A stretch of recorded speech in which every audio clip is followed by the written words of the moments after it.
नमस्कार विद्यार्थियों, bright education में आपका स्वागत है।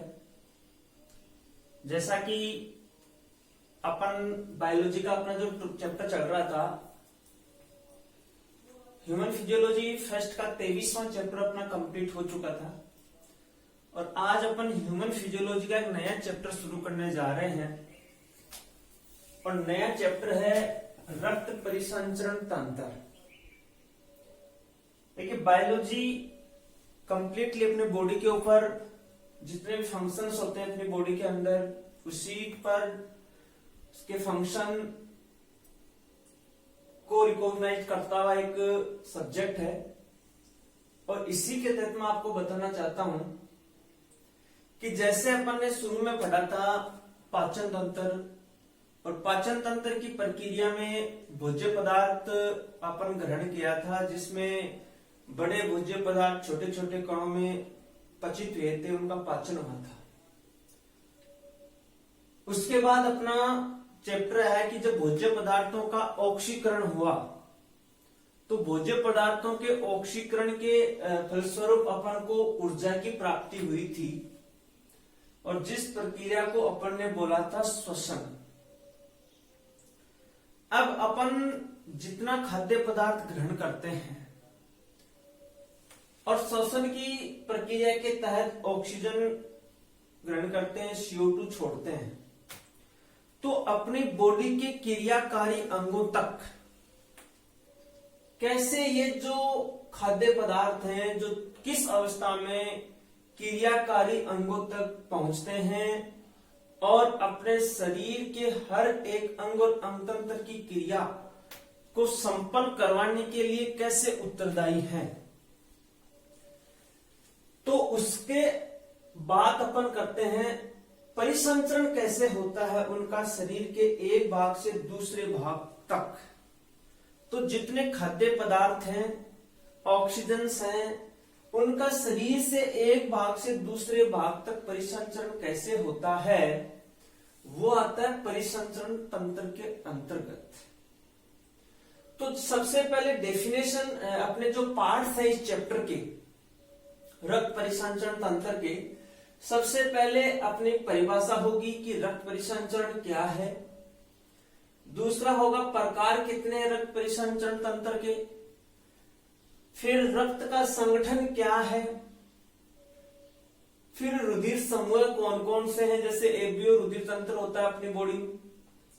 RH कारक, रुधिर का थक्का निर्माण कैसे होता है, और मानव हृदय की संरचना, आंतरिक संरचना भी होगी, बाह्य संरचना भी होगी, और मानव हृदय की क्रियाविधि, और लास्ट का अपना टॉपिक होगा हृदय से संबंधित रोग।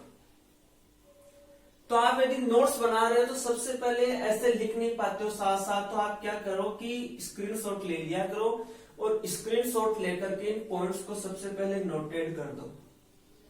क्योंकि अपन कहीं पर भी जाते हैं, किसी भी गंतव्य स्थान पर अपन जाते हैं, तो अपने माइंड में उस स्थान का मैप सबसे पहले आना चाहिए कि वो कहाँ है, कौन सा रास्ता जाता है, कौन कौन से गांव बीच में आते हैं। तो उसी प्रकार यदि अपन रक्त परिसंचरण तंत्र पढ़ते हैं तो अपने माइंड में ये पॉइंट पहले आने चाहिए कि कौन कौन से पॉइंट से होते हुए अपन रक्त परिसंचरण के चैप्टर को पूर्ण स्टडी कर पाएंगे। तो सबसे पहले बात अपन करते हैं परिभाषा की। इसका स्क्रीनशॉट आपने नहीं लिया तो ले सकते हो। परिभाषा की जब अपन बात करते हैं तो रक्त परिसंचरण की परिभाषा क्या है, तो अपने एक प्रकार का रक्त क्या है, तरल संयोजी उत्तक है, सहमनी उत्तक है। एक तो बात ये ध्यान में रखना, कंपटीशन एग्जाम में भी क्वेश्चन आते हैं, अपने एग्जाम में आ सकती है कि रक्त किस प्रकार का उत्तक है। तो रक्त तरल संयोजी उत्तक है। कौन सा उत्तक है? तरल संयोजी उत्तक है। और तरल संयोजी उत्तक की बात आती है तो रक्त परिसंचरण, तो रुधिर रक्त एक तरल संयोजी उत्तक है। इस रक्त परिसंचरण की डेफिनेशन को अपन कैसे कन्वर्ट करते हैं कि जो तरल द्रव्य है अपने बॉडी में जैसे भोज्य पदार्थ है उसका अपन पाचन करते हैं तो लास्ट में अपन का स्वांगीकरण की प्रक्रिया होती है, एनर्जी मिलती है। उसी प्रकार जो तरल भाग है अपनी बॉडी में, तरल पदार्थ का कोशिकाओं से उत्तकों, उत्तकों से अंगों और अंगतंत्रों से जो प्रवाहित करने का जो मार्ग है वो कहलाता है रक्त परिसंचरण। मीन्स तरल पदार्थों का या तरल द्रव्य का शरीर में कोशिकाओं और अंगों तक संचरित या संचरण करने वाला तंत्र क्या कहलाता है? रक्त परिसंचरण तंत्र कहलाता है, जिसमें तरल भी आगे, ऑक्सीजन गैसें भी आगे, ऑर्गेनिक कंपाउंड्स भी आगे, तो इनऑर्गेनिक कंपाउंड्स भी आगे।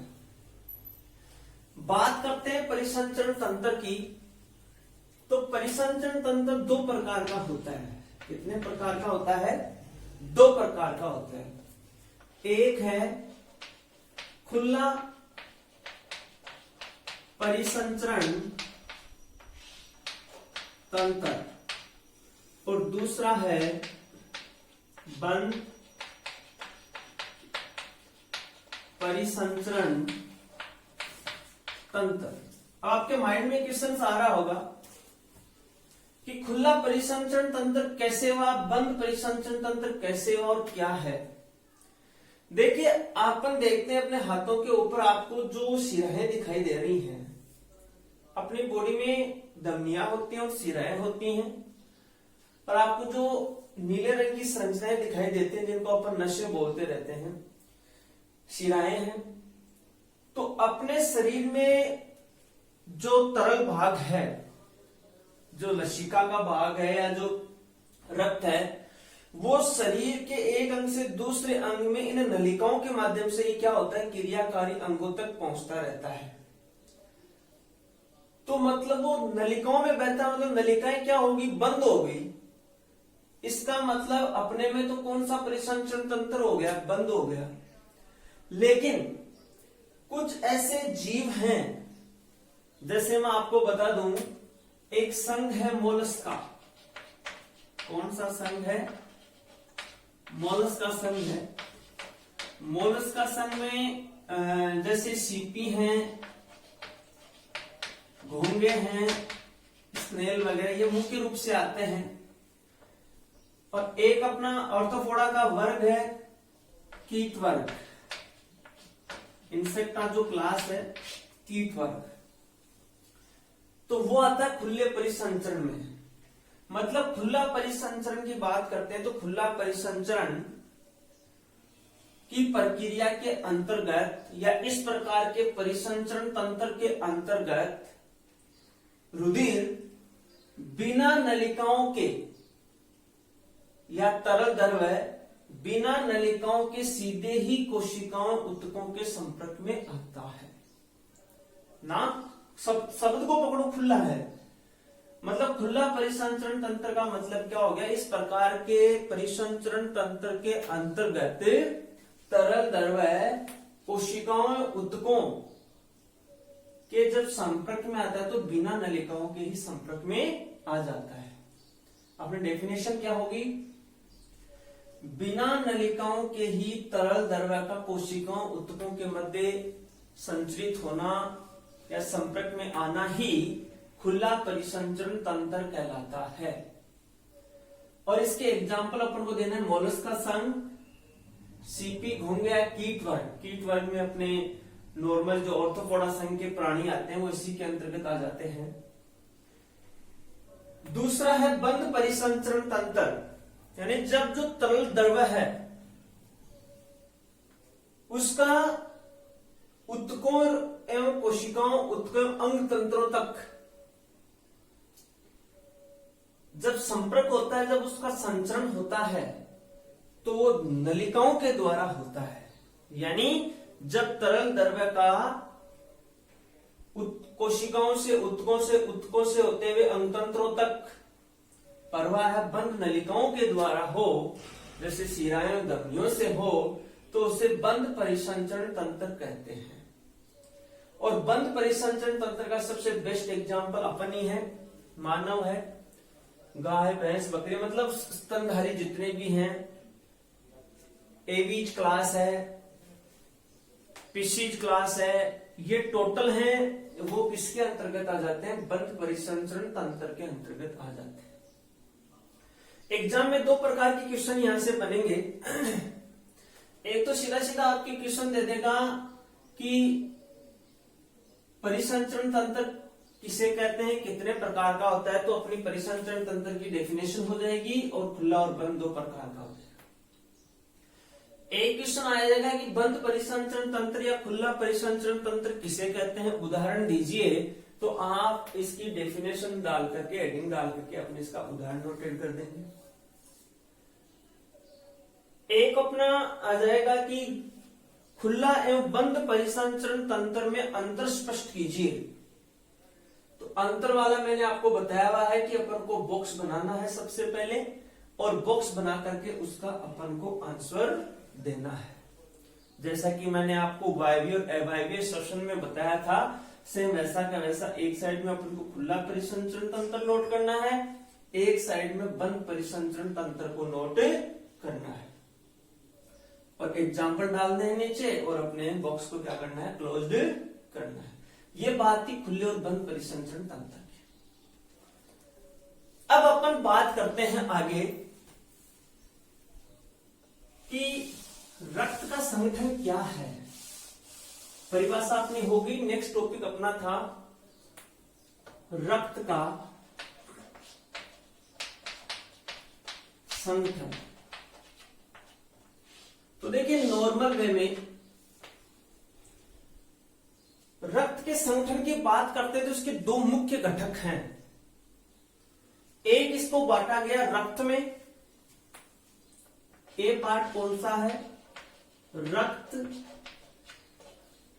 और दूसरा है लसिका। दूसरा क्या है, लसिका। और यदि अपन इसको तंत्र के रूप में वर्गीकृत करें तो रक्त परिसंचरण तंत्र और लसिका परिसंचरण तंत्र। लसिका रक्त के बाद का टॉपिक आएगा, मैं आपको बता दूंगा। और रक्त के संगठन की जब अपन बात करते हैं तो रक्त के मुख्य रूप से दो भाग वर्गीकृत किए गए हैं। एक प्लाज्मा है इसमें, और एक है रुधिर या रक्त कणिकाएं।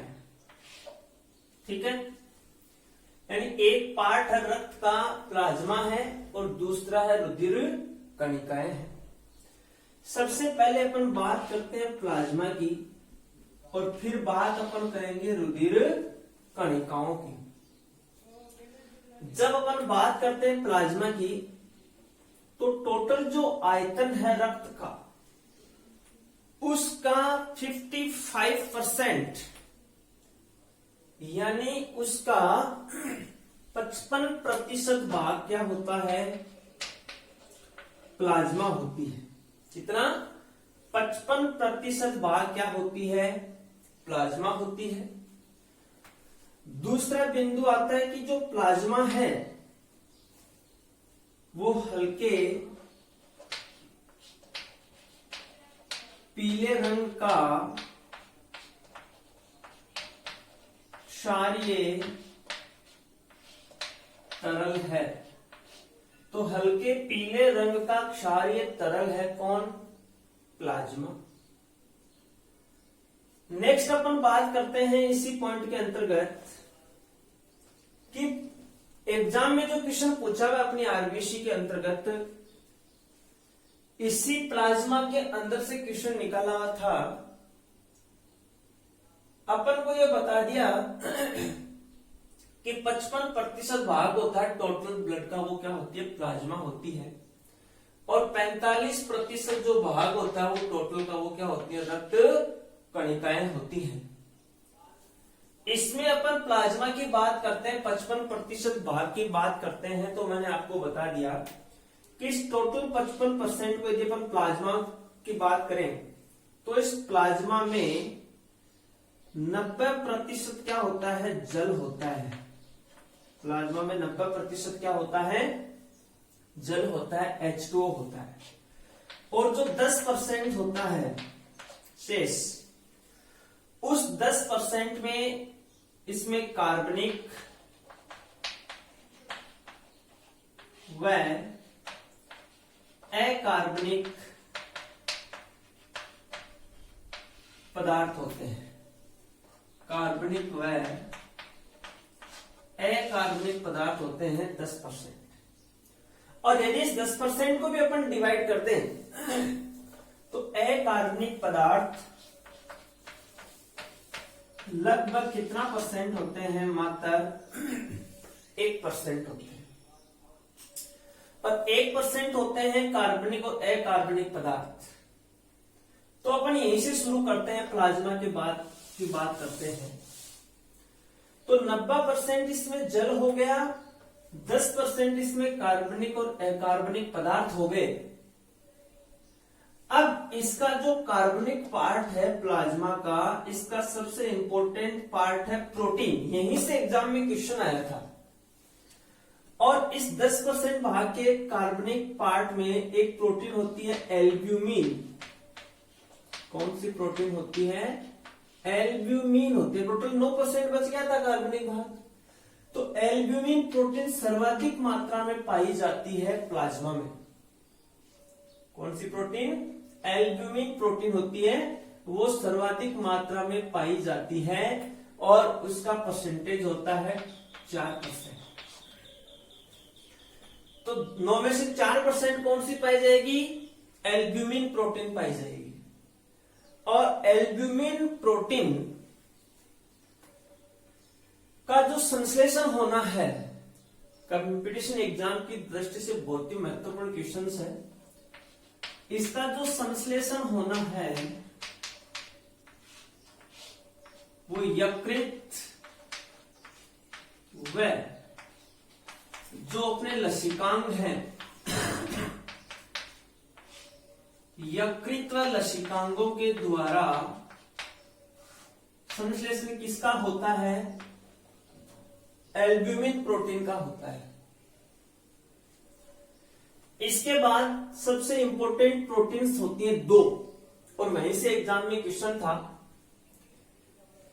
एक प्रोटीन होती है प्रोथ्रोम्बिन और एक प्रोटीन होती है फाइब्रिनोजन। एक तो कौन सी होती है? प्रोथ्रोम्बिन प्रोटीन, और एक होती है फाइब्रिनोजन प्रोटीन। सबसे पहले तो एक बात ये ध्यान में रखना, ये दोनों प्रोटीन रक्त का थक्का बनाने वाली प्रोटीन है। यही क्वेश्चन था। रक्त का थक्का बनाने वाली प्रोटीन है। एग्जाम में क्वेश्चन क्या था आपके लिए कि प्लाज्मा में पाई जाने वाली किसी एक प्रोटीन का नाम लिखिए जो रुधिर का थक्का बनाने में उत्तरदायी है। मतलब क्वेश्चन क्या था अपना कि प्लाज्मा में पाई जाने वाली किसी एक प्रोटीन का नाम लिखिए जो रुधिर के थक्के निर्माण में उपयोगी है। तो इसका अपना आंसर था फाइब्रिनोजन या प्रोथ्रोम्बिन। देखिए इनमें भी अपन बात करते हैं तो फाइब्रिनोजन की जो क्वांटिटी है वो यहां पे थोड़ी ज्यादा होती है, और प्रोथ्रोम्बिन की जो क्वांटिटी होती है वो थोड़ी क्या होती है? कम होती है। लेकिन एक चीज ध्यान में रखना यहां पे, इन दोनों प्रोटीनों का सबसे इंपॉर्टेंट पार्ट यह है कि ये मात्रा में तो सबसे ज्यादा है कौन सी? एल्ब्यूमिन। एल्ब्यूमिन प्रोटीन मात्रा में सबसे ज्यादा पाई जाती है, लेकिन ध्यान से सुनना, प्लाज्मा में पाई जाने वाली सबसे छोटी प्रोटीन है। मतलब मेरे कहने का मतलब क्या हुआ कि एल्ब्यूमिन मात्रा में तो सबसे ज्यादा पाई जाने वाली प्रोटीन है प्लाज्मा में, लेकिन अपन उसकी सेप में देखें तो सबसे छोटी प्रोटीन है कौन? एल्ब्यूमिन। और प्रोथ्रोम्बिन और फाइब्रिनोजन, प्रोथ्रोम्बिन और फाइब्रिनोजन प्लाज्मा में पाई जाने वाली सबसे बड़ी प्रोटीन है। सबसे बड़ी प्रोटीन है कौन सी? प्रोथ्रोम्बिन। और ये किसकी बात होगी? साइज।